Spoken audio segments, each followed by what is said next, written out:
Hi guys, Brexiteer Alex Phillips made a bit of a fool of herself when she appeared on the Politics Live show on Tuesday.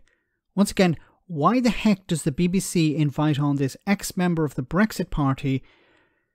She no longer represents anyone, but for some reason she was brought on to present her opinion, this time on whether the United Kingdom should invest in green or renewable energy. When she was challenged over her opinion that this transition would cost jobs and harm the economy, she replied Tosh, yes, Tosh, to the fact that Brexit is already doing that. Have a listen to this. And actually understand that if we continue to self-flagellate by focusing constantly on targets, net zero targets, while other countries are flouting it, frankly, we're going to be poorer and we're going to be weaker.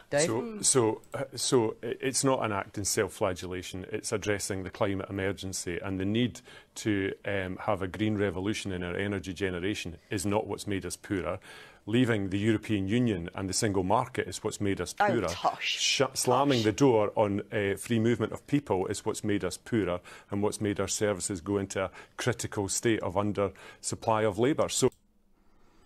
And there you have it. It's Brexit that's creating these problems for the economy, not net zero. Now, the big problem for the United Kingdom at the moment is that the United States and the European Union are pouring billions, literally billions of dollars or euros into new energy, new green energy, renewables. There's an arms race, in a sense, taking place between the United States and the European Union.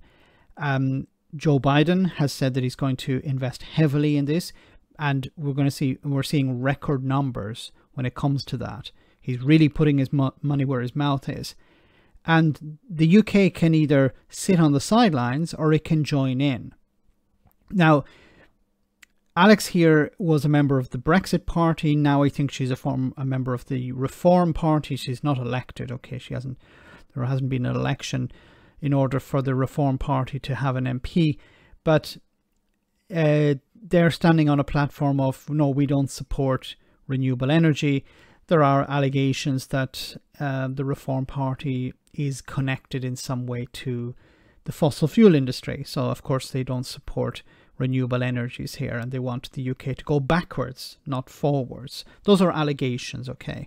But to give you a sense of why it's a problem inviting somebody like this onto the BBC, this is what she said when she was interviewed by a journalist back in 2019 about her work, maybe her work with Cambridge Analytica. Remember those guys? It didn't work for them at all. Why did That's libels. You can't put this online, my friend. If you use this online, it's going to be very difficult, okay?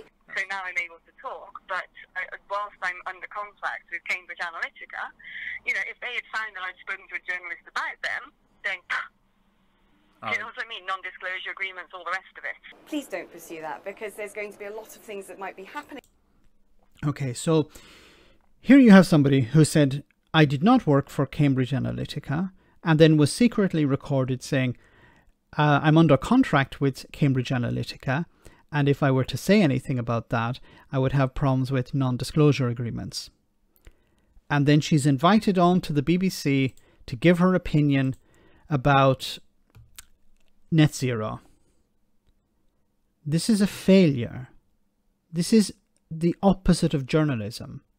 And a big problem I have with shows like this is that they're not transparent when it comes to who they invite on. Look, if they invite on a member of the Conservative Party, all you have to say is this is a member of the Conservative Party. It would be good if you were to explain how much money they have received in donations from particular individuals or companies, and what those companies do. I think that would be important. You could put it as a ticker if you want at the bottom of the screen, if you don't want to actually say it. But when somebody is not elected, if they're representing some sort of think tank, then I think it's extremely important, even more important, to explain who is backing them. Where are they getting the money from? Why are they pushing this opinion? So that the public can understand and make a decision. But if they're not told, they believe that this person is arriving on the show in good faith and presenting an alternative opinion because, well, alternative opinions are acceptable. This is not acceptable. This is a failure. And why is it necessary for some 2-bit YouTuber, some gob on a stick on the internet to call this out? Why isn't the BBC presenting the facts here, explaining who these people are, what they represent, who backs them, who funds them, so that we have a better understanding of why they're saying what they're saying? Let me know in the comment section, guys, what you think about all of this. As always, your comments are greatly appreciated. Thanks a lot.